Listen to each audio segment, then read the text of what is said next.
네, 안녕하세요. 루루 채널의 루루입니다.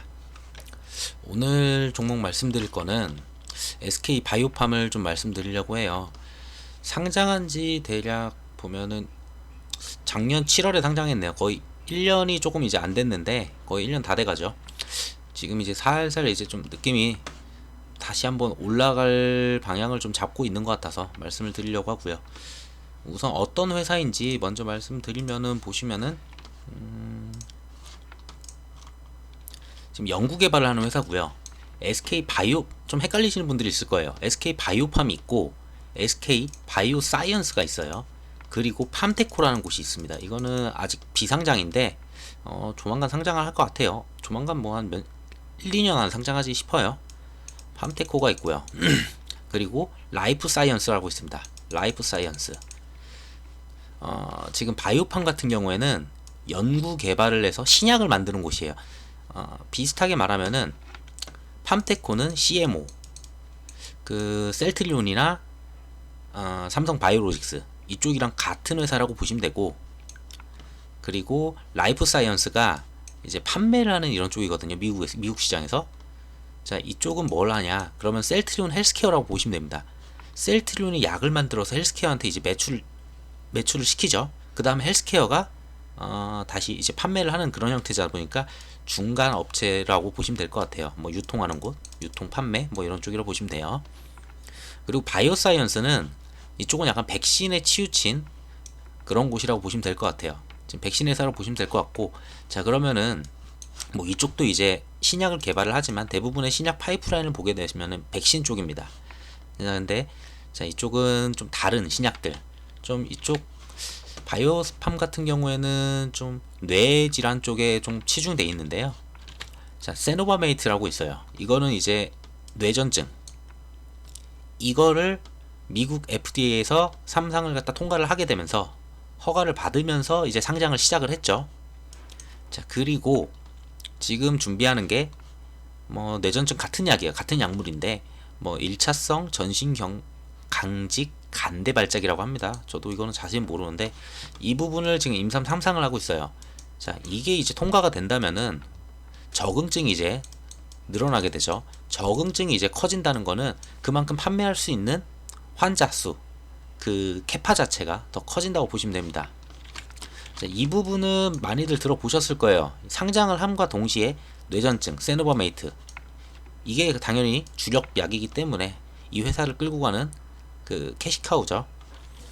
자, 그럼 나머지 지금 준비하고 있는 것들을 보시게 되면은 솔리안페톨이라고 있어요. 수면 장애라고 있는데 이 부분도 이제 미국 FDA와 뭐 이제 유럽을 허가를 받았습니다. 하지만 이게 전부 다 이제 매출로 들어오진 않아요. 자, 이 부분은 좀 이따가 말씀드리면서 이제 지나도록 할게요. 그리고 그 외의 것들도 있는데 뭐 여러 부분들로 뭐 조현증, 조울증, 뇌전증 거의 대부분이 뇌에 관련된 그런 신약들을 만드는 회사라고 보시면 될 것 같아요. 그러면은 SK 바이오팜 같은 경우에는 아까 말씀드린 대로 세노바메이트, 솔리안페톨, 그리고 약간 이게 조금 기대가 되는 부분이고요. 아직은 근데 뭐 1비 이상을 하고 있다 보니까 조금 시간은 걸릴 것 같습니다.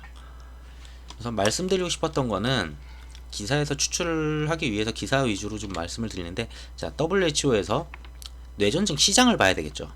뇌전증의 환자 규모는 총 600만 명에 달하고 있습니다. 전 세계적으로 600만 명이라는 숫자가 지금 좀 와닿진 않을 거예요. 우선 60억 인구 중에 600만 명이면은 뭐 1%가 안 되네요, 채.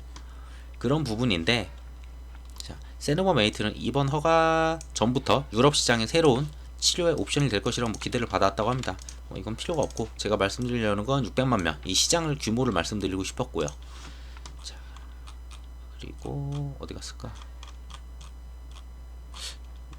여기서 말씀드리려던 게 여기 있네요. 자, 미 질병통제예방센터에서는 약 2만 명이 매년 새롭게 뇌전증으로 진단을 받고 있습니다. 매년 2만 명씩 추가가 되는 거예요. 그러니까 이 질병이 예를 들면은 사스나 이런 바이러스처럼 갑자기 확 해서 사라져가지고 그 다음에 매출이 안 나오는 그런 약이라면은 이 약에 관심을 둘 필요가 없어요. 단발적으로 굉장히 크게 확 생겼다가 그 질환이 없어지고 그 바이러스가 사라지면은 그 약은 필요가 없게 되니까요. 자, 근데 이거 같은 경우에 꾸준히 환자가 계속 나와요. 항암제 같은 경우도 그렇잖아요. 항암제도 이제 생명을 죽느냐 사느냐 이런 부분에 있어서 치료제다 보니까 관심이 많고 당연히 필요한 약이고, 근데 암이라는 건 지금 잡히지 않고 계속 나오죠. 매년 나오는 그런 부분이니까 그래서 항암제에다가 그렇게 목을 매는 거고. 자, 여기 같은 경우에도 뇌전증도 약 2만 명씩, 미국에서만입니다. 이거는 2만 명씩 계속 뇌전증이 진단을 받고 있다고 합니다. 제가 전 세계적으로 얼마씩 증가가 되는지는 확인을 못했어요.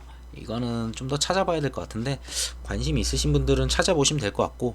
자, 그러면은 치료제를 개발했으니까 600만 명 다 치료하면은 더 이상 이제 매년 나오는 2만 명대 이거밖에 약물이 나가지 않느냐라고 의심을 할 수 있는데, 자, 뇌전증 환자 같은 경우에 60%는 이 치료제를 복용을 해도 여전히 발작이 지속되고 고통을 호소하고 있답니다. 그러니까 거의 꾸준히 먹어야 되는 그런 약이에요. 이게 치료가 된 다음에 끝나버리면은 이 약이 나갈 수 있는 그 시장 자체가 점점 줄어드는 거잖아요. 근데 그렇지 않다는 점을 말씀드리고 싶어서 이 시장은 이걸 설명드린 거고요. 앞서서 말씀드린 파이프라인 중에 솔리안페톨, 이 약을 말씀드렸는데 이 약은 그냥 서비스라고 보면 돼요. 예전에 2019년 기사입니다. 이거는 2009년 기사입니다. SK가 이제 100%를 가지고 있었잖아요. SK 바이오팜을. 그땐 바이오팜이라는 이름이었는지 모르겠어요. 근데 미국의 에드레닉스한테 이제 기술 수출을 했습니다. 그때 그 당시에. 그러니까 이 기술을 아예 넘겨버린 거죠, 사실상. 그러면서 최초 기술료와 개발 단계별 기술료, 이게 마일스톤인데 마일스톤을 이제 받기로 계약을 했습니다. 그리고 향후에 시판이 되면은 매출액에 따라서 로열티 수입을 올리게 됩니다. 자, 2009년에는 이거 언제 될지 싶었겠죠. 근데 21년 돼가지고 드디어 이 약물을 이 회사에서 유럽과 미국에 모두 다 허가를 받았어요. 뭐 마일스톤을 이제 거의 다 받은 건지 모르겠지만 아직 받아야 될 게 있을 거라고 봅니다. 그리고 시판이 당연히 되겠죠. 이 회사도 지금까지 몇 년을 지금 이렇게 해왔는데 SK한테 받아서 거의 12년 가까이 12년 동안 지금 개발을 해온 거죠. 그래서 드디어 약물로 나왔습니다. 자, 이제 매출액과 로열티 수입은 SK 바이오팜이 신경을 안 써도 그냥 계속 들어올 겁니다. 여기서.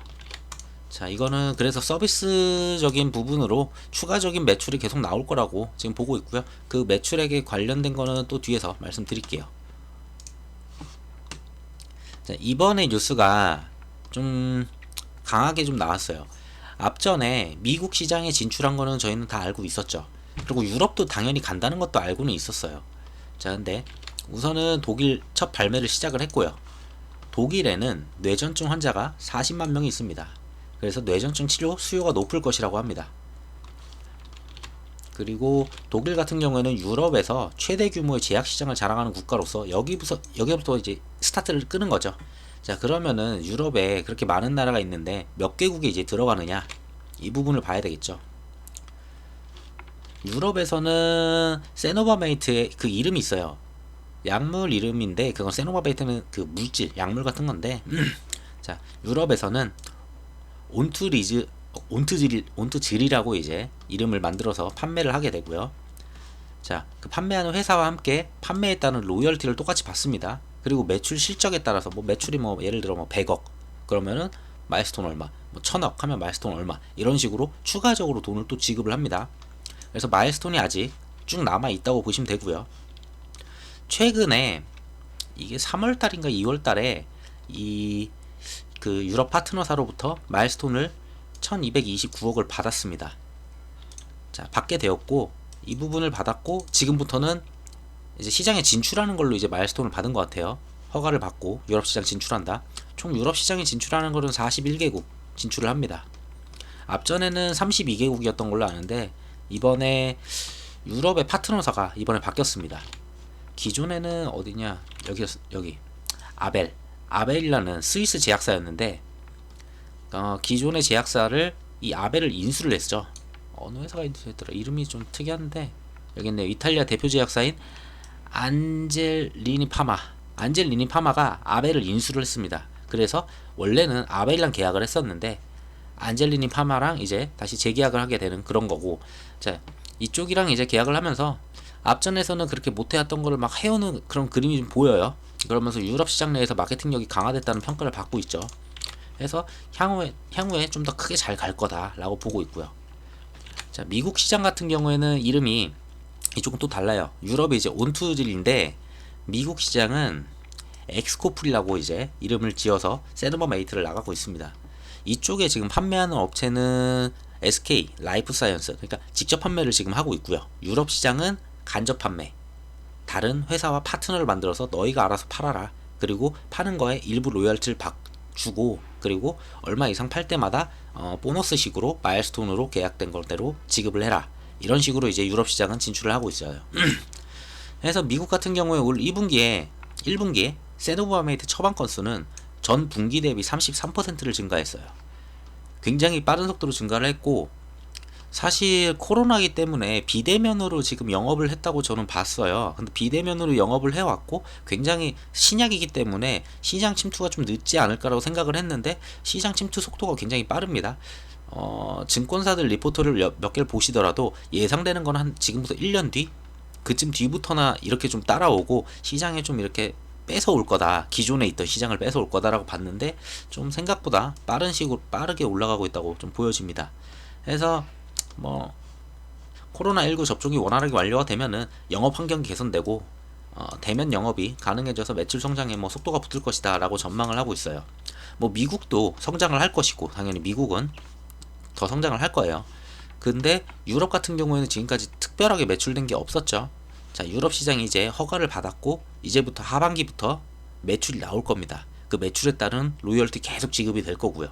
그리고 만약에 매출이 굉장히 크다면은 마일스톤도 또 따라오겠죠. 자, 그럼 마일스톤이 얼마나 맞는지를 봐야 되겠죠. 자, 세노바메이트 유럽 수출로 인해서 우선 마일스톤만 6,300억대라고 봅니다. 자, 그 중에 앞전에서 뭐 계약금을 받고 뭐 했던 게 있어요. 해가지고 4,700억 정도가 남았다고 합니다.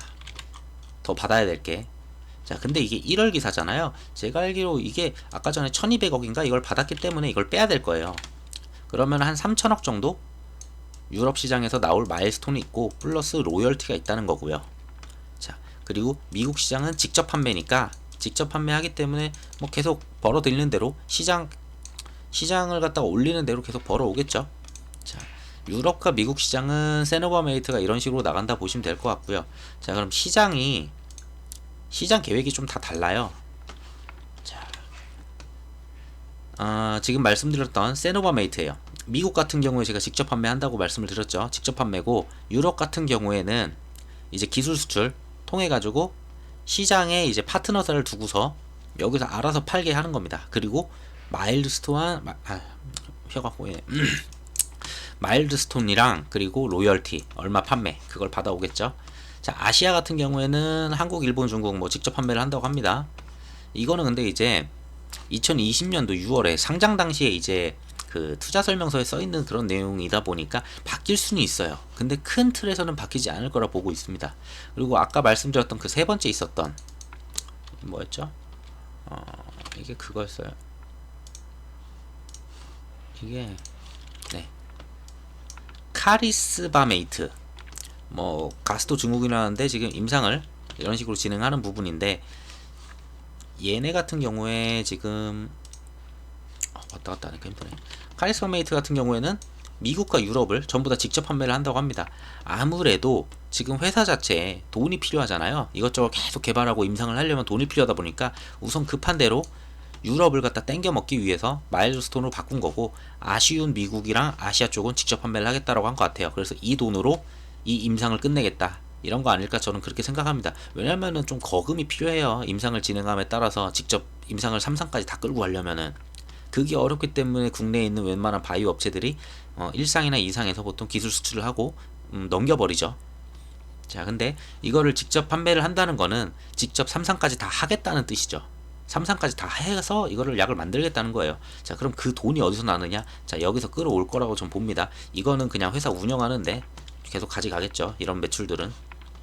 자, 그리고 아까 말씀드린 2009년에 기술 수출을 했던 솔리안 페톨 얘네 같은 경우에는 기술 수출을 해서 이미 미국 시장과 유럽 시장에 승인을 받았어요.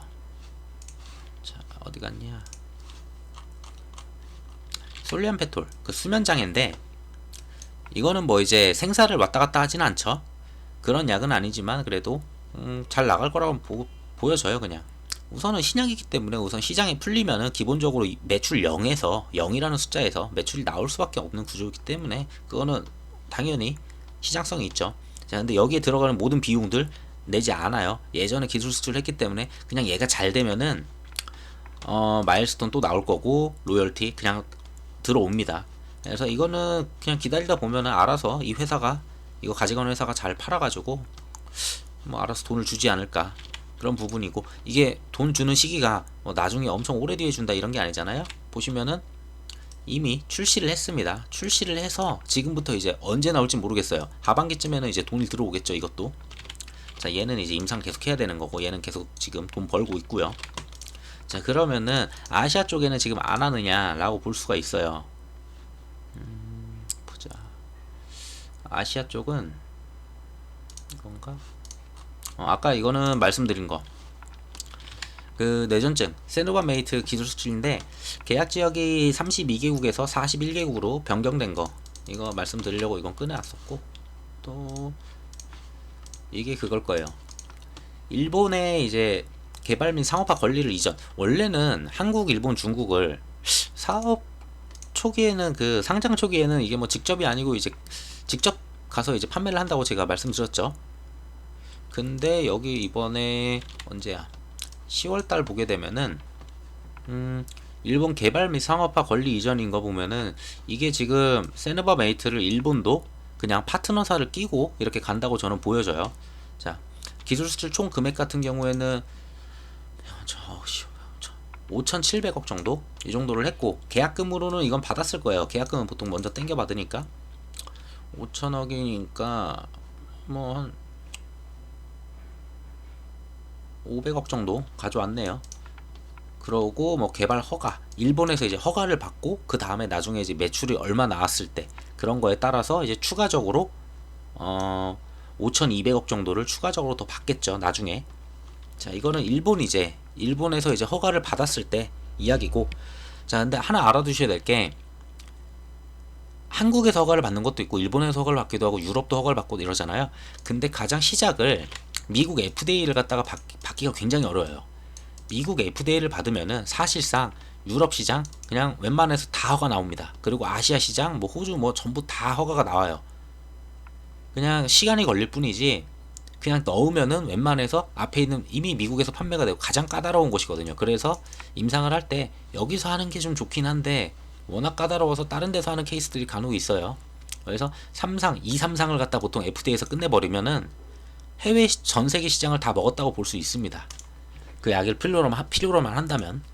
자, 그리고 예전에 있었던 세노바메이트의 그 뇌전증 치료제들이 기존에 한 3개 정도가 메이저가 있는데 그 약들 같은 경우에 좀 오래됐어요. 오래되다 보니까 뭐 약물의 유의성이 비슷하거나 조금 더 우위했기 때문에 이 약이 나왔거든요. 허가도 받았고 FDA에서.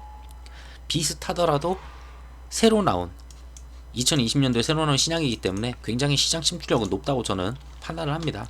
그래서 일본 같은 경우에도 뭐 지금 이제 이런 걸 하겠다라고 돼 있지만 금방 될 거라고 보고 있고요.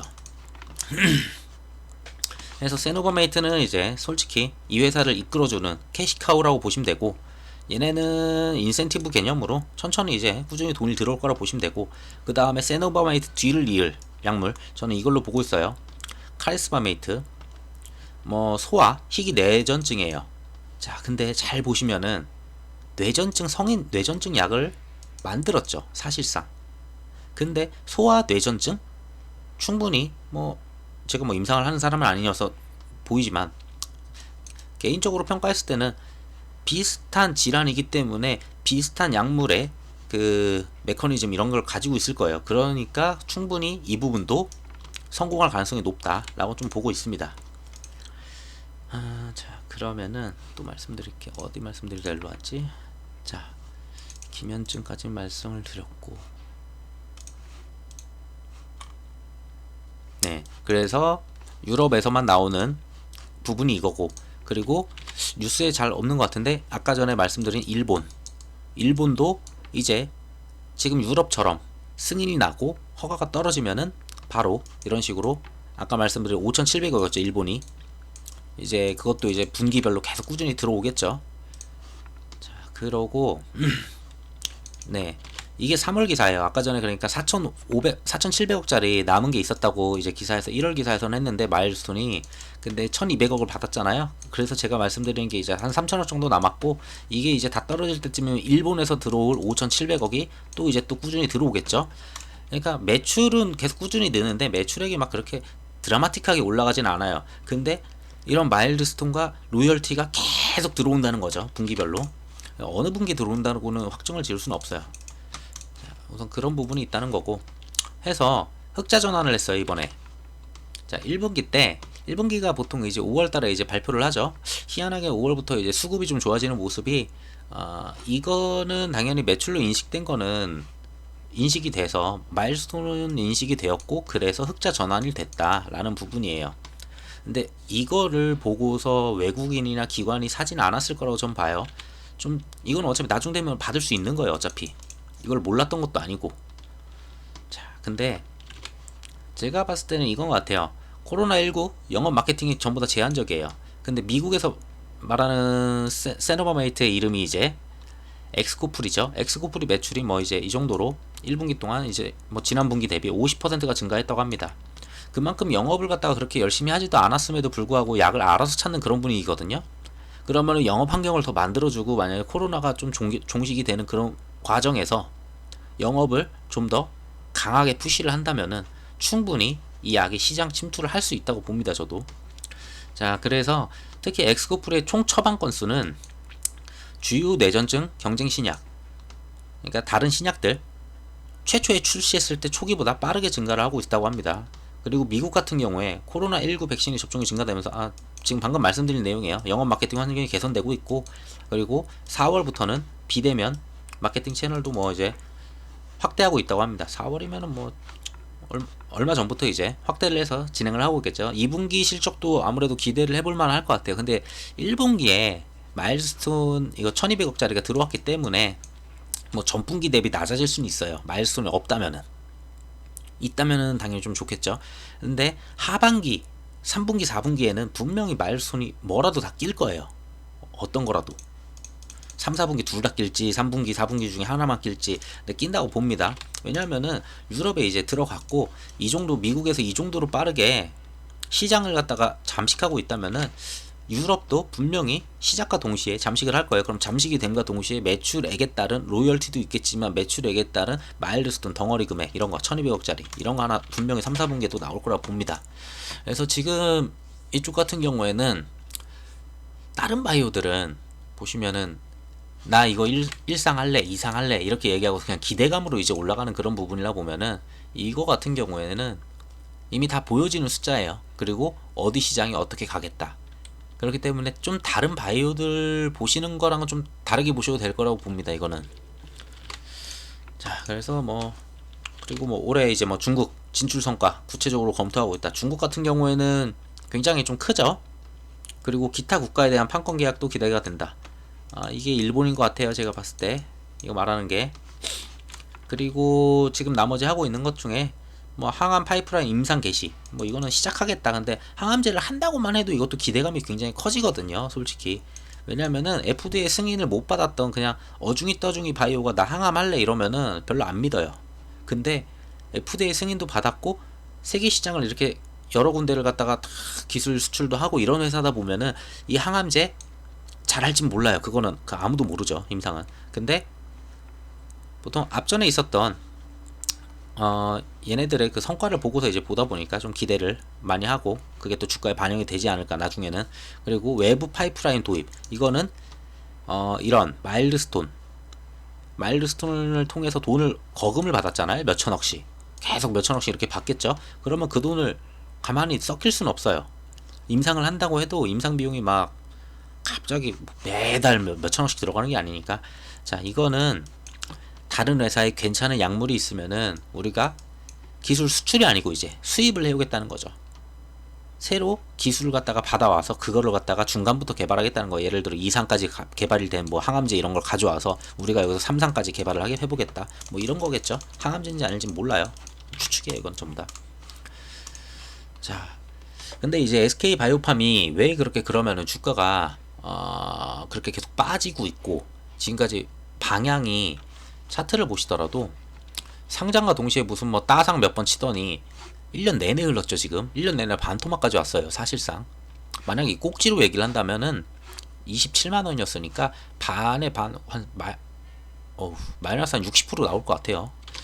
자, 근데 이게 가장 큰 부분은 이거였어요. SK는 원래 SK 바이오팜 지분을 팔다고는 얘기를 했었어요.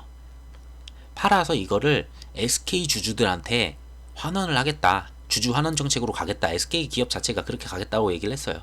나중에 뭐 이제 상장을 하는 곳들도 분명히 SK가 지분을 팔 겁니다. 블록들로 팔 거고 그걸 팔아서 또 주주 환원을 하고 그 돈으로 재투자를 하고 지금 그게 SK 지주사의 방향이에요. 자, 그러니까 SK가 원래 SK 바이오팜 지분의 100%를 가지고 있었잖아요. 근데 그러면 상장하면서 조금 풀리긴 했지만 그래도 굉장히 많이 가지고 있었어요. 자, 그래서 지분 11%를 2월달이에요. 2월달에 시간외로 블록딜로 그냥 던져버렸어요. 자, 그걸 받아간 곳이 얼마에 받아갔느냐가 제일 중요해요. 제가 보고 싶은 거는 이 퍼센테이지도 지분도 중요하긴 한데, 자, 1조 얼마를 갖다 블록 방식으로 블록딜로 진행을 했고 주당 할인가예요. 이때 당시에 14만 7,500원 정도였었는데 12% 할인된 가격으로 12만 9,800원에 줬다고 합니다. 자, 이 금액을 잘 봐야 돼요. 그러니까 13만원이라 볼게요. 그냥 편안하게. 블록딜로 그렇게 할인돼서 가져간 대량으로 가져가신 분들도 13만원을 가져갔다는 거. 자, 우선은 그러면은 지분을 좀 봐야 되겠죠. SK가 워낙 많이 가지고 있다 보니까 64%. SK 외에다가 뭐 이제 가족분들이랑 뭐 쭉 가지고 있겠죠. 근데 뭐 거의 안 가지고 계시네요. 그냥 SK 회사가 그냥 다 가지고 있다 보면 되네요. 여기는 솔직히 얼마 안 되시는 분들이니까. 자, 64%고 시가총액은 9조 9,800억이라고 보면 될 것 같아요. 자, 이게 지금 단위가 억 단위고요. 시가총액이 9조 9,800억이에요. 총 주식수는 7,800 만주. 자, SK 외 5인 같은 경우에 지금 이 정도를 가지고 있으시고 비중은 64%입니다. 그 13만원에 블록딜을 했다고 했잖아요. 블록딜을 해서 가져간 물량은 860만 주였어요. 아까 기사에 보면 나와요. 그거를 계산하면 11%가 나오고요. 지금 현재까지 외국인이 들고 있는 부분이 560만 주 정도 되고 한 7% 정도 됩니다. 자, 외국인이 당연히 팔 수도 있어요. 안 팔 수도 있고. 근데 연기금도 지금 굉장히 지분이 많을 텐데 지금 따로 공시 나온 게 없어서 확인이 안 돼요. 연기금이 얼마나 샀는지, 얼마나 들고 있는지. 혹시 이거 아시는 분 있으면은 좀 댓글 부탁드릴게요. 자, 연기금을 빼고 얘기를 했습니다. 기관들도 들고 있겠지만 다 빼고 그냥 외국인 보이는 건 7%만. 자, 그렇게 해서 얘네 셋을 더해주면은 82%가 사실상 굳어 있습니다. 물량에. 그렇고 유통 가능한 물량은 18%예요. 자, 이 18%에 연기금 빼고 기관 빼고 뭐 빼면은 사실 거의 한 10% 수준 나올 거라고 저는 봅니다. 뭐 이건 추측이에요. 정확한 데이터가 저도 못 찾아가지고 여기까지만 이렇게 계산한 건데, 자, 그랬을 경우에 시중에 18%로 계산을 하게 되면은 시중에 나오는 유통액은 1조 7천이에요. 1조 7천억짜리고, 자, 만약에 10%로 계산을 한다면은 9천억짜리가 됩니다. 시중에 돌고 있는 게 그만큼 유통량이 굉장히 적어요. 그래서 얘네 같은 경우에는 괜찮은 이슈나 뭔가 하나 터지면은 정말 크게 움직일 수 있는 그런 주식이라고 봐요. 아직까지는 그런 이슈가 없었지만 지금 유럽 진출과 동시에 미국 시장을 전부 다 빠르게 성장하고 있는 미국 시장에서 그런 부분들, 그리고 일본에서도 분명히 세노바메이트 허가가 분명 떨어질 거예요. 그게 시점은 언제인지는 모르죠. 그러면서 또 마일스톤 나오는 거, 그러면 일본 시장에서 또다시 판매를 하면서 로열티 나오는 거, 중국 시장 진출을 준비하고 있다는 거, 뭐 내용은 많죠. 우선 이게 다른 바이오랑 같이 달리 보는 게, 걔네들은 2상 3상 할 때부터 막 이거 어디 간다 이거 솔직히 저는 이제 안 믿어요. 근데 FDA 이미 승인돼서 미국에서 판매하는 약이잖아요. 이미 판매하는 약이기 때문에 중국, 미국, 뭐 기타 국가들 쭈루룩 전부 다 들어갈 수 있다라고 저는 보는 입장이어서 이 부분은 바이오지만 바이오가 아닌 것처럼 말씀을 드릴 수가 있어요. 바이오는 약간 제가 바이오를 별로 안 좋아하는데 약간 기도매매 약간 비슷하게 그런 부분이 좀 커서. 근데 얘네 같은 경우 아니면은 뭐 셀트리온이나 삼성바이오로직스처럼 그냥 숫자로 보여지는 그런 바이오들, 그런 거는 좀 봐볼만 하지 않을까. 그리고 회사도 좀 괜찮아 보입니다. 자, 웬만한 바이오들이 시총 10조 막 근절이 되는 회사들 굉장히 많아요. 근데 그 중에서 FDA 승인 받은 회사 솔직히 없어요. 그러다 보니 여기 같은 경우에는 시총이 지금 9조대인데 거기에다가 유통 물량도 굉장히 적은데 충분히 가능성이 있다 보고요. 자, 우선 이 시점부터 말씀드릴게요. 이거 거래량 크게 나왔죠. 자, 확 떨어졌어요. 이때가 그거예요. 블록딜. 이때가 블록딜이에요. 원래는 주가가 이런 식으로 계속 횡보하면서 잘 가고 있었어요. 근데 블록딜 때문에 확 빠졌죠. 그리고 이만큼 빠지니까 뭐 앞전에 신용이 있거나 미수 있었던 분들도 있겠고 여기 바닥이라고 생각해서 샀을 거예요. 분명히 이때. 자, 좀 털리죠.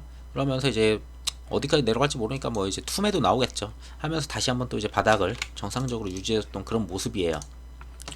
자, 그러면은 이 정도로 해서 보면은 대략 여기가 거의 바닥이었어요. 거의 딱 10만원? 10만원 라운드 잡고서 보시면은 10만원, 딱 10만원이었었네요. 여기 최저가 10만원 써있네요. 10만원 놓고서 지지를 했어요. 그리고 앞 지지하고 또 지지하고 또 한번 올랐다가 또 10만원까지 내려와 또 지지하고 오르는 줄 알았는데 이때 뭐 있었을 거예요. 4월이면은 뭐 기술 수출 이런 거 아까 전에 공시 봤던 거 내용들 막 있었잖아요. 다 3월달 막 그런 거였잖아요. 그거 보고서 좀 올라간 것 같은데 자, 다시 한번 빠졌죠.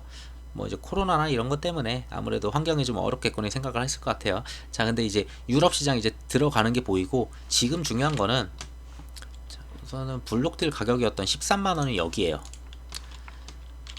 차트로 안 보고 이거는 블록딜 가격으로 볼게요. 이 13만원을 보는 거는 웬만한 대주주들, 웬만한 분들 다 13만원은 넘겨야지 좀 수익이 날 수가 있다고 봐요. 연기금도 막 있고 뭐도 있고 한데 지금 열심히 사겠지만 그분들의 평단은 모르겠지만 최소한 13만원은 넘겨야 되는 그런 분위기입니다 지금. 자, 그러면은 얘가 한번 올라가게 되면 그 다음 이제 좀 저항이란 게 있죠. 제가 본 거는 지금 16만원대 앞전에 이런 식으로 계속 지지를 해왔었던 그런 곳들이 있어요. 뚫지 못했던 그런 장면들도 있고 뭐 15만원 16만원 대충 이 정도가 보였었는데 근데 16만원까지 바이오 같은 경우의 특성이 한번 오르기 시작하면 좀 세게 가거든요.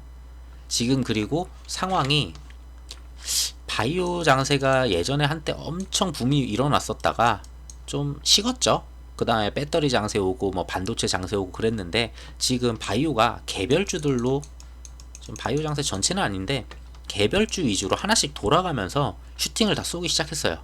거기에 바이오의 전반적인 수급도 좀 양호해지는 편이에요. 보면은 자, 뭐 16만원대 여기를 갖다가 이제 넘기면은 좀 더 크게 볼 수 있겠죠. 그 다음 보이는 곳은 딱 20만원 보이네요. 뭐 한 이 정도 구간들이 있다고 보시면 될 것 같습니다. 자, 그러면은 돌파를 하려면 우선 남들의 관심인데 자, 우선 개미들 지금 죽어라 나가고 있어요. 진짜 계속 나가요. 매일 나가죠. 그냥 사는 날이 거의 없어요. 자, 보시게 되면은 기관 같은 경우에 지금 계속 꾸준히 들어오고 있습니다. 기관도 이런 식으로 꾸준히 들어오고 있고 자, 그 중에 또 보험 같은 경우 이렇게 세게 들어오는 경우에는 뭐 이거는 답은 아니에요. 뭐 좀 많이 보면은 좀 그래 왔었던 패턴인데 보험이 세게 들어온 물량은 나중에 크게 안 나갑니다. 진짜 나중에 엄청 크게 나가 뭐 몰라도 거의 장투인 개념이 커요. 보험이나 이런 데들은 돈을 받아서 그 종신보험 이런 거 드시는 분들 중에 막 아니면 종신 말고 여러 가지 보험 상품들이 있어요. 보면은 20년짜리 30년짜리 이런 거기 때문에 얘네들은 진짜 길게 보고 투자하는 그런 애들이라고 보시면 돼요. 그분들이 보험회사에다가 이제 뭐 실비보험 이런 거 말고 이제 투자 같이 엮이는 보험들이 있거든요. 그런 보험들을 드신 분들의 돈이 이쪽으로 와서 이렇게 투자를 하고 있는 거예요. 자, 근데 이렇게 크게 이렇게 이런 자리에서 들어왔다는 거는 분명히 이렇게 짤짤이로 나가는 거는 많겠죠. 당연히 짤짤이 많은데 크게 당장 단기간에 나갈 그런 물량은 아니라고 봅니다. 보험 물량도. 그래서 저는 보험 물량 이렇게 저가에서 들어오기 시작하는 보험 물량은 나중에 고가까지 계속 가져갈 애들이니까 오히려 물량을 더 굳히는 효과가 있다고 보고 있고요. 연기금 같은 경우에도 최근 굉장히 미친듯이 많이 사모으죠. 뭐 연기금이 들어온다고 요즘 막 좋은 건 아니에요. 연기금도 막 나갈 때는 또 계속 일방적으로 나가니까 살 때는 또 이렇게 일방적으로 사지만, 자 근데 기간 같은 경우에 지금 수급이 좀 계속 들어오고 있어요. 투신 같은 경우에 뭐 나가는 거는 보이긴 하는데 뭐 이거 의미 없는 숫자들이고요. 천 단위짜리. 자 이렇게 13만 주, 7만 주, 막 2만 주 계속 여기도 투신도 최근 들어 들어와요. 뭐 연기금 거를 보고 들어온 건지 모르겠어요. 연기금 들어오고 한 3일 뒤에 들어오기 시작했는데, 자 사모펀드도 얼마 전에 11만 주 이런 식으로 덩어리 한번 사고, 외국인이 좀 나가면서 사모펀드 때는 외국인이 나가면서 사모펀드가 이런 식으로 같이 나갔어요. 그러면서 저도 여기서 조금 외국인이 돌아서나라고 생각을 했는데, 다시 좀 들어오기 시작하죠. 사모펀드도 살짝 다시 들어오고. 자 그래서 좀 수급적으로는 지금 매우 괜찮다고 보고 있습니다. 수급은 정말 괜찮고요. 거기에다가 재료도 괜찮고, 바닥권에서 이제 바이오 장세, 개별 장세 슬슬 돌기 시작한다면은, 사실 이거를 저도만 사실 이거를 이렇게 보면은 여기를 돌파할까라는 생각을 했어요. 저도. 그래서 계속 꾸준히 보고는 있었는데, 앞전에 있었던 이런 자리 있죠. 앞전에 있었던 이런 자리, 그리고 돌파 못하고 무너졌던 자리, 그래서 또 한번 페이크 아닐까 보다가 튀더라고요. 자 그러면서 지금 이평선들을 다 보시게 되면은 곧 있으면 골든크로스 이제 돌파가 나올 거예요. 한번 뭐 장대 한번 세워주거나 아니면 천천히 움직이더라도. 근데 이게 무슨 잡주처럼 갑자기 막 이러고 달려갈 만한 그런 건 아니고요. 제가 봤을 때는 지금부터는 이제 이런 식으로 조정을 조금씩 거치면서 수급도 왔다 갔다 핑퐁도 좀 하면서 그렇게 가지 않을까. 근데 우선적으로 이 가격대면은 지금 상황이나 이런 가격대에서는 흑자 전환을 했고, 다음 분기도 흑자를 갖다 유지하면서 이제 갈 수가 있어요. 예전에 생각해보면은 삼성바이오로직스 같은 경우에 10얼마였잖아요. 10만원대 막 이랬었잖아요. 걔네들이 지금 한 8, 90까지 막 가는데, 걔네들도 비슷해요. 초기에 투자한 걸 갖다가 전부 다 메꾸지 못했으니까 재무상으로 굉장히 적자가 있었어요. 근데 그게 천천히 실적이 조금씩 쌓이다가 드디어 이제 흑자가 되죠. 자 지금까지는 SK바이오팜도 적자였어요. 적자인 이유는 임상이란 게 돈이 굉장히 많이 들어요. 그렇다고 100% 성공하느냐? 그것도 아니에요. 뭐 핸드폰 만들듯이 우선 만들고서 내놨는데 뭐 10%만 팔렸어. 어쨌든 팔리잖아요. 팔리기는. 그런 게 아니에요. 팔지도 못해요. 임상은. 자 그만큼 어마어마한 비용을 대고서 임상을 때려 박다 보니까 당연히 비용적인 부분은 그렇게 될 수밖에 없어요. 그리고 미국 시장에다가 영업 환경을 만들고 사람을 인력을 뽑고 그러다 보니 비용이 클 수밖에 없죠. 당연히. 자 그런 부분들 때문에 지금까지는 이런 식으로, 거기에 코로나 환경도 있었고 적자인 재무제표를 가져왔다고 보면은, 지금부터는 그 적자에서 이미 깔아놓은 그런 영업 환경을 통해 미국 시장에서 돈을 많이 벌 것이고, 유럽 시장에서 허가 나왔죠. 유럽 시장 독일부터 해가지고 41개국 이제 다 풀리기 시작하면은, 싸그리 다 풀리면은 계속 마일스톤에다가 로열티 계속 나올 거고. 자 그리고 기술 수출을 해놓은 그 기면증, 그 수면장애 쪽, 그거는 알아서 돈이 들어올 거예요. 뭐 알아서 들어올 거니까 별로 신경 안 쓰고 있어도 되고. 자 일본 시장 이제 좀 있으면 어느 날 갑자기 띡 하고서 갑자기 공시 나올 수도 있어요. 일본도 뭐 허가됐다 이러면서. 자 그러면은 뭐 중국 시장은 준비하고 있다니까, 이 부분은 솔직히 잘 모르겠어요. 중국 시장은, 중국에 의약품 들어가는 게 그렇게 쉽지는 않은 걸로 제가 알아서, 거기가 성공하면은 정말 어마어마하죠. 중국 시장은. 근데 거기가 들어갈지 안 들어갈지는 이거는 희망인 거고, 희망인 거니까 우선은 확실해 보이는 거는 여기까지. 자 그러면은 임상 비용이 출혈이 나와도 이걸로 지금부터는 다 메꿔지면서 성장을 할 수 있다 라고 좀 봅니다. 근데 우선은 얼추 보이는 데는 저항이 있었던 그 16만원대 이 정도 오면은 뭐 수익권인 분들도 좀 있을 거고, 위에서 물 타가지고 오신 분들도 있을 거고, 자기 평단이 오신 분들이 되게 많을 거예요. 16만원 정도가 물을 타든 어떻게 했든 16만원대가 굉장히 자기 평단이 많을 거기 때문에 여기부터는 이탈이 굉장히 많겠죠. 그러면서 여기서 이제 무슨 재료가 터지냐에 따라서 20만원 갈 수도 있고, 16만원에서 다시 14만원 갔다가 다시 올라갈 수도 있고, 보통 16까지 확 올려버리면은 한 이렇게 걸러가거든요. 그만큼 대형주니까 그런 부분은 좀 이해해 주시면 될 것 같고. 더 설명하는 게 있나? 이거는 그냥 매출 현황 말씀드리려고, 21년도 3월달 기준으로 이거 1분기 보고서였거든요. 뭐 거의 대부분이 이거예요. 세노버메이트가 거의 전체를 다 끌고 가고 이 회사를 99.6%예요 매출이 이 회사에. 자 솔리안 페톨 이게 그 2009년에 기술 수출했다는 그 약물이죠. 얘네 같은 경우에는 뭐 한 얼마 안 돼요. 5억 들어왔어요. 5억. 근데 앞에 보시면은 이게 있어요. 앞전에 이렇게 좀 큰 덩어리가 있어요. 자 이거 같은 경우에 이제 마일스톤이 꼈겠죠 분명히. 여기 있네요. 써있네. 미국 NDA 승인, 그리고 마일스톤 기술 경상료, 그리고 유럽 NDA 승인, 마일스톤 기술 경상료. 그 2009년에 팔았던 게 지금 이렇게 돌아왔죠. 이런 돈으로. 자, 그 다음에는 판매에 따른 로열티 아까 나온다고 했어요. 이제 판매가 되기 시작하면서 쭉 이 돈은 이 회사가 아무것도 안 하더라도 계속 꾸준히 나올 거예요. 얼마가 나올지 모르겠어요. 그리고 여기에 대한 그 계약서를 제가 본 적이 없으니까 어떤 식으로 계약을 했는지 이 부분은 알 수가 없죠. 어쨌든 돈은 들어온다. 자, 19년도에 그 스위스 제약사였죠. 이 발음을 못하겠어요. 아벨. 아벨 같은 경우에 19년도에 이제 기술 수출 계약금 받았고 로런트 인식을 받았고요. 그 다음에 20년도에 이제 뭐 상품 매출을 시작을 했어요. 20년도 5월인가부터 이게 허가가 났으니까 그때부터 상품을 갖다 이제 팔기 시작했고요. 근데 거기에 이제 기술 수출 계약 부분이 조금 또 들어온 부분이 있는데, 자 이때 이제 계약을 하면서 이 아벨께 좀 큰 게 들어왔었고, 그 다음에 이제 매출이 나왔다고는 하지만 5월부터 매출이 나왔고 코로나 시기로서 솔직히 뭔가 그렇게 막 할 만한 게 없었어요. 자 그리고 21년도 1분기 좀 금액이 크죠. 이번에는 웬만한 19년도 이때보다 훨씬 더 커요. 유럽에 이거 승인 마일스톤 받았죠.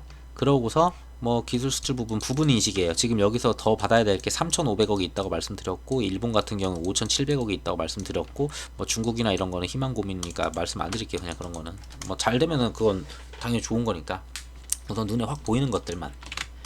자 이런 식으로 돼 있어요. 그래서 뭐 예전부터 시장은 어떤 식으로 가겠다는 거는 아까 말씀드렸잖아요. 유럽 시장은 뭐 이제 자 세노바베트 유럽 시장은 이렇게 간접 판매 전략으로 가겠다 이런 부분이니까 이거 말씀드리려고 이거 꺼내놨던 것 같고, 이게 이거죠.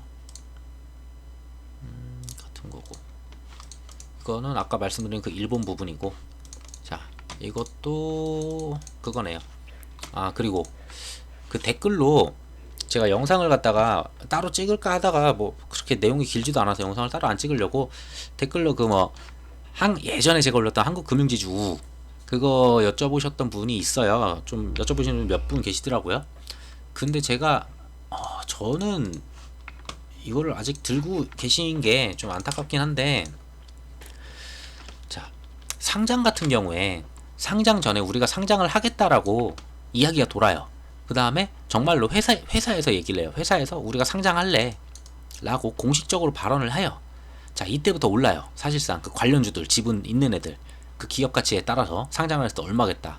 자 이때 오르는 건 당연하죠. 자 그 다음에 심사를 넣어요. 예비 청구 심사를 넣죠. 그래서 예비 심사 청구를 준비를 해가지고 넣었어요. 이 넣는 순간에 많이 올라요 또. 근데 45일간 기간이 있어요. 45일간 기간이 있는데 이 45일간 기간 동안은 뭐 흐지부지 좀씩 올라요. 천천히 이런 식으로 천천히 오르죠. 기대감으로 점점 45를 가까워질수록. 그러고 승인이 나와요. 보통은 승인이 나오죠. 근데 뭐 이제 보류가 나올 때도 있어요. 예전에 이제 빅히트 엔터, 하이브 걔네 같은 경우에 이제 승인이 안 나오고 보류가 나왔거나 그랬어요. 뭐 서류 더 필요하다고. 그때는 그래서 막 하락을 했었죠. 얘네 상장 안 하는 거 아니냐. 근데 카카오뱅크 같은 경우에 이 승인 나오는 그 시점이 마지막이에요. 사실상.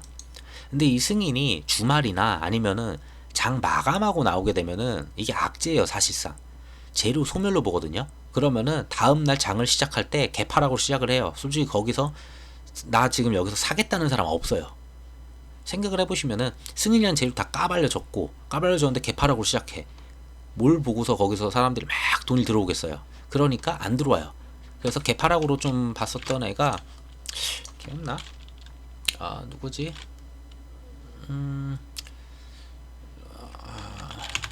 아주아이비였나? 이번에 크래프톤 같은 경우가 그거였죠. 크래프톤 같은 경우가 이게 장 마감하고 나왔나 그랬을 거예요. 장 마감하고 나왔을 텐데 내가 이날이었었나? 일봉으로 볼까? 이때였네요. 자 월요일이죠. 주말에 나왔을 거예요. 금요일날 나왔나? 주말에 나왔나? 그 다음에 시초가 때리자마자, 시가 시작하자마자, 자, 마이너스 4% 시작해요. 나 저가 가지만 더 이상 파는 사람들도 없어요. 왜? 이미 마이너스 4% 시작했거든. 나 이미 다 맞을 거 맞았거든. 여기서 팔아봤자 손해다. 난 버티겠다. 보통 이런 마인드예요. 자, 그러고 종가도 거의 비슷하게 끝나요, 그냥. 자, 그렇다고 그 이후에 여기 같은 경우에는 바로 증권신고서 제출을 한 걸로 알아요. 크래프톤은. 증권신고서 제출 때문에 바로 그 다음날 제출해서 이렇게 올라오긴 했어요. 자, 근데 바로 또 빠지죠. 이 빠지는 이유가 왜냐면은 이제 더 이상 재료가 없다라는 거예요. 웬만해서. 자, 얘네들 관련주들 많잖아요. 넵튠. 근데 뭐 이제 창투사 같은 경우에는 좀 다른 것들도 있어서 좀 주가가 좀 달릴 수 있는데, 자, 그러면은 한국금융지주 얘네가 이제 사실 지분이 굉장히 많아요. 지분만 보고서 얘네가 이익을 뭐 얼마를 버는 걸 막 그렇게 계산을 하기 시작하면은 한도 끝도 없이 좋은 회사죠, 정말. 지금 이 가격에서도 솔직히 들어가야 되는 게 맞는 회사인데, 주식은 선반영이다 보니까, 자, 그 45일이 점점 다가오면서 점점 이제 주가가 빠졌어요. 45일 되면은 빠질 걸 다 알거든요. 딱 그 승인 나오자마자 빠질 걸 알기 때문에 그 전부터 다 사람들은 돈을 빼요, 대체로. 자, 어떻게 봐야지 좀 이쁘게 나올까? 이렇게 볼게요. 자, 이런 식으로 주가가 빠졌다가 얘네가 언제 나왔죠? 승인이 나온 게 언제였더라? 한번 갭스 온 날, 이날일 거예요, 이날. 이날이네. 목요일날 나왔겠네요.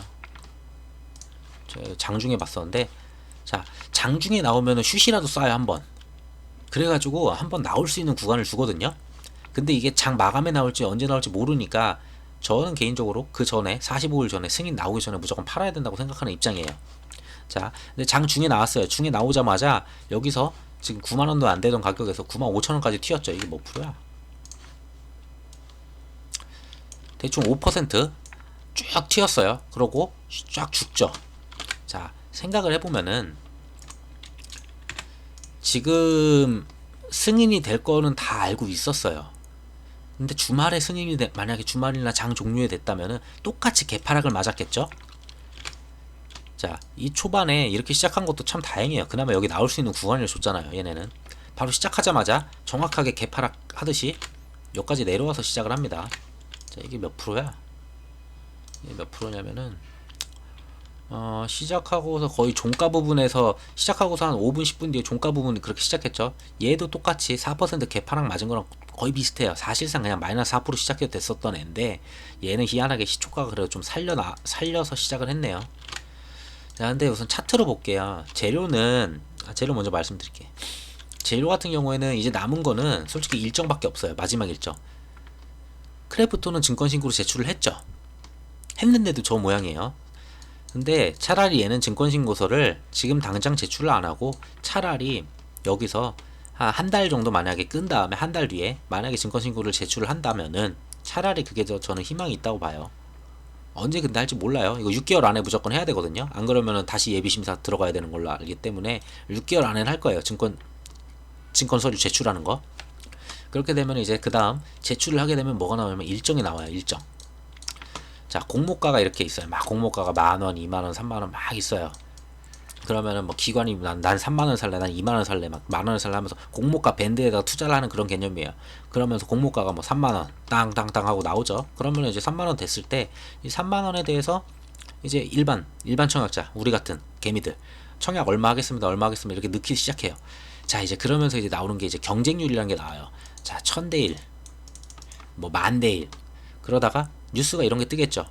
뭐 역대급 70조가 돈이 몰렸다, 뭐 80조가 몰렸다. 자, 이러면서 사람들이 이거 뭐 카카오뱅크 이거 따상 가는 거 아니냐, 따상 뉴스 막 나오고 이러겠죠. 자, 지금 만약에 들고 있다 나는 솔직한 말로 여기서 좀 더 하락할 수 있어요. 근데 저는 이거 나올 때 그때 나오는 게 맞다고 봐요. 이거 마지막 기회예요, 진짜.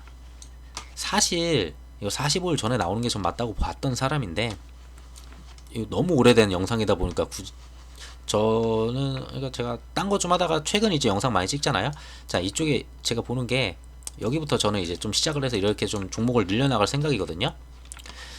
자, 근데 너무 오래된 영상이다 보니까 그것까지 생각을 못하고 말씀을 못 드렸었던 것 같아요. 자, 우선은 여기 같은 경우에는 지금 여기까지 이미 내려온 상태잖아요. 사실상 여기서 던지라고 말씀드리기도 애매해요. 여기서 더 내려가봤자 많이 내려가봤자 한 8만원 보이거든요. 진짜 많이 내려가봤자 8만원에서 이제 횡보하다가 증권신고서 제출과 동시에 조금 오르고 증권신고 제출 이후에 일정이 나오면서 만약에 이 일정에서도 이게 잘 돼야 돼요 사실상. 근데 이 대수 잘 나와야 되고 돈 증거금 청약들 증거금 굉장히 많이 몰려서 이슈 타야 돼요 무조건. 카카오뱅크 근데 이슈를 탈 거라고 볼만한 재료여서 저는 그거는 딱히 걱정을 안 해요. 그래서 막 따상이니 뭐니 하면서 이때 올라갈 거예요. 예전에 그 명신산업 이런 것들도 있는데 그런 애들 봐도 거의 다 그때 청약 경쟁률 보고 올라갑니다. 그게 진짜 마지막으로 봐요. 그 청약이 다 끝나고 나면은 더 이상 기대를 할 수 있는 재료는 없죠. 뭐 수익으로 잡힌다 뭐 이런 거 생각할 수 있겠지만 수익으로 잡힐지 안 잡힐지 몰라요. 영업이익이 나와도 카카오뱅크가 그거를 재투자해가지고 전부 다 영업이익을 다 써버리면은 사실상 이쪽 회사한테 들어오는 돈 없어요. 회계법상 이제 지분 이익만 그런 거면 뜰 뿐이지. 그래서 저는 이거 나오는 때까지 좀 보시면서 좀 가지고 계신 분들은 그렇게 보셔도 될 것 같고, 나는 만약에 이거 막 한번 들어가서 먹고 싶다 하시는 분들 있으면은, 자 얼추 여기 보면은 여기 밑꼬리 같은 경우 보게 되면은 저가 79,000원이죠. 솔직히 79,000원 안 줄 거예요. 대충 한 8만원, 81,000원, 뭐 82,000원 이 사이 정도에서 뭐 더 내려온다면은 여기서 이제 한번 반등을 치지 않을까 하면서 여기서 끄적끄적 거리다가 증권신고서 제출해서 한번 살짝 올라가서 앞전에 있었던 이런 자리들 한 85,000원 이상에서 또 올라가 뭐 따상이니 뭐니 이런 소리 나오면서 마지막 9만원대 한번 때리고 그때 이제 저는 나오시는 게 맞지 않나 싶어요. 뭐 제가 말씀드리는 거는 100%는 아니에요. 근데 지금 현 상태에서 그래도 솔직히 이제 거의 재료가 다 소멸되긴 했는데 그래도 한번 더 볼 수 있는 게 증권신고서 제출, 그리고 경쟁률, 그리고 증거금 몰리는 거, 따상이다 이런 식으로 뉴스 쏟아지는 거. 그때 이제 그 재료에서 이제 사람들 좀 올릴 때 그때 이제 좀 나올 수 있지 않을까 좀 싶네요. 그래서 이 종목 같은 경우에 수급이 그렇게 좋지 않았던 것 같아요. 최근에 지금 개미들 계속 물 타고 있거든요. 위에서 산 사람들 보면은 물 타잖아요. 계속 물 타요. 근데 사모펀드도 그냥 시원하게 던져요. 이 가격에서도 메리트 없다는 거예요. 지금 재료 소멸이거든요. 외국인 기관 다 던져요. 지금 계속 며칠째 깔끔하게 던져요. 자, 투신도 앞전에 그런 물량 안 나오다가 45일 직전 되니까 직전에 다 던지기 시작하는 거거든요. 이때 도망가야 돼요. 원래 재료 딱 나오면 그때 하락을 하니까. 자, 어쨌든 근데 이미 들고 계신 분들은 여기까지 다 맞았을 거고, 자, 그래 거기다 거래량 셌네요. 그러니까 거래량이 셌구나. 나름 거래량을 셌는데 이렇게 나름 그렇게 엄청 긴 건 아니지만 음봉 이렇게 출현했다는 거는 사실상 좋은 그림은 아니에요. 떨어지는데 거래량이 터진다? 그럼 한 번 더 빠질 가능성 높아요. 저는 한 8만원 보고 있어요. 이때 이 자리라면은 솔직히 나는 이거 장중에 계속 꾸준히 보다가 한번 해먹을 수 있다 하시는 분들은 이거 들어갈 볼만 하다고 봅니다. 여기서도 그래서 한 8에서 한 9까지 먹을 만한 각도는 나올 것 같네요. 그래서 지금 가지고 계신 분들은 여기까지 내려오시면은 뭐 물을 타실지 모르겠지만 그거는 개인 판단에 의해서 하지만, 어쨌든 그런 마지막 재료 나올 때는 그때는 손절이든 이익이든 이익이 줄었든 말든 그때는 꼭 나와서 좀 살리는 게 낫지 않나 개인적으로 좀 보고 있네요. 자, 우선 SK바이오팜 뭐 당장 이거 사라는 거 아니고 사야 된다 이거 무조건 지금이다 이거 이런 거 아니에요. 자, 우선은 이것도 말씀드려 했었어. 다우 같은 경우에 지금 좀 안 좋아요. 지금 주말에 좀 장이 그러니까 토요일 새벽이죠. 저희한테는 토요일 새벽에 좀 장이 안 좋았어요. 그리고 연속적으로 지금 꾸준히 하락을 하는데 이게 어디까지 올지 몰라요. 사실상 뭐 주봉은 지금 건드리긴 했는데 뭐 예전처럼 이렇게 건드리고 바로 튈지 모르죠. 그거는 신의 영역이니까. 이렇게 튀었다가도 바로 죽으니까. 얘도 뭐 튀었다가 죽기도 하고. 자, 여기서 또다시 바로 세울 수도 있기는 해요. 자, 근데 이게 떨어진 이유가 뭐 여러 가지는 있지만 매번 나오는 뉴스 계속 반복이긴 한데, 앞전에는 금리 인상을 갖다가 그 언제 한다고 했지? 23년인가 한다고 했었거든요. 그러니까 23년이면 금리 인상 자체가 좀 멀다 라고 봤는데 갑자기 이제 내년 말에 하겠다. 자기들 말이 CR이 안 막히니까 지금 기분이 나쁜 건지 계속 날짜를 막 바꿔요. 이렇게 자기들 맘대로. 어쨌든 뭐 어쩔 수 없는 건데, 그래서 그런 발언 때문에 이런 식으로 떨어졌고, 자, 이렇게 떨어질 때는 비중 조절이나 이런 건 당연히 필요해요. 개인적으로 다들